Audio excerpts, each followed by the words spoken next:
Enggak dong. Berarti urusannya bukan kilometer, betul nggak? Berarti kalau sekarang orang pergi ke haji, pergi ke Mekah untuk berhaji, sementara Tuhan nggak perlu jarak, berarti pertanyaannya hajinya bukan itu gitu.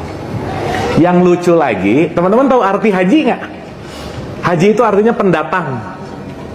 Jadi kalau ada orang di Mekah ngomong haji, itu artinya halo pendatang gitu.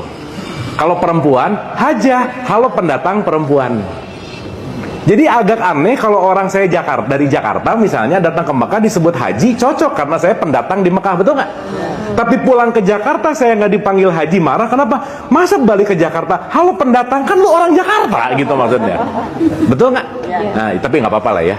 Karena gelar haji memang famous di kita-kita aja sih sebenarnya. Makanya Nabi Muhammad nggak ada hak di depannya, bener nggak? Nggak ada Haji Muhammad. Bener nggak? Iya, Muhammad SAW nggak ada. Betul nggak? Nah, berarti gelar cuma ada di mana? Di sini. Nah, udah. Tapi nggak apa-apa sih. Karena mahal gelar haji. Mahal gelar haji. Gitu. 60 lebih loh. 60 lebih. Ngantrinya lama lagi. 35 tahun. 35 tahun. Dan ini disclaimernya panjang, nggak apa-apa ya, sedikit ya, supaya nanti ngerti maksudnya apa. Oke. Saya pengen bahas dari hakikatnya dulu, teman-teman. Bahwa dalam sebuah hadis qudsi Rasulullah tuh mengatakan ini, qalbun mukmin baitullah. Kolbunya si mukmin tuh orang yang beriman ya. Iman itu nggak ada kaitannya sama identitas, nggak ada. Tetapi orang yang berkesadaran dan berpengetahuan itu baitullah ada di sini.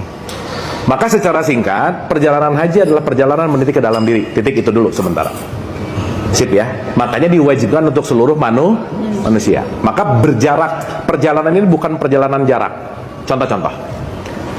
Kalau sama Tuhan nggak ada jarak, saya selalu menggunakan analogi yang paling gampang. Saya ulang-ulang kalau teman-teman sering dengar, jangan bosan gitu. Ada suami istri duduk di kamar sebelahan. Dekat nggak jaraknya segini?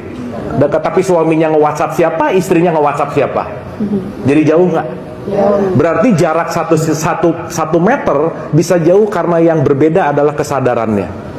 Berarti jarak dengan Tuhan bukan masalah kilometer, bukan masalah geografis, tetapi kesadaran kita. Itu satu. Sip ya. Makanya Tuhan nggak pernah dekat, dan dia tidak terletak pada letak geografis, tapi letak kesadaran. Nah, satu, teman-teman, saya tuh sebelum 2005 umroh tuh sering lah. 2005 haji ceritanya gitu. Dan setiap saya umroh dan waktu itu haji, saya selalu nanya sama mutawif. Saya tanya, Yai, kenapa tawaf kok muternya counter clockwise? Kenapa nggak ngikutin clockwise? Jawabannya sederhana, wallahu alam bisawab, udah aja. Udah pokoknya gitu aja. Nah. Saya nanya lagi di tahun berikutnya pas umroh, jawabannya sama. Pas umroh jawabannya sama. Jadi teman-teman, sorry tuh saya sampaikan, mungkin kalau ditelaah 80% sampai 90% orang yang muter-muter nggak ngerti dia ngapain. Karena sibuk dengan bacaan tawafnya. Makanya buku bacaannya jatuh, stres. Aduh, bacaannya jatuh.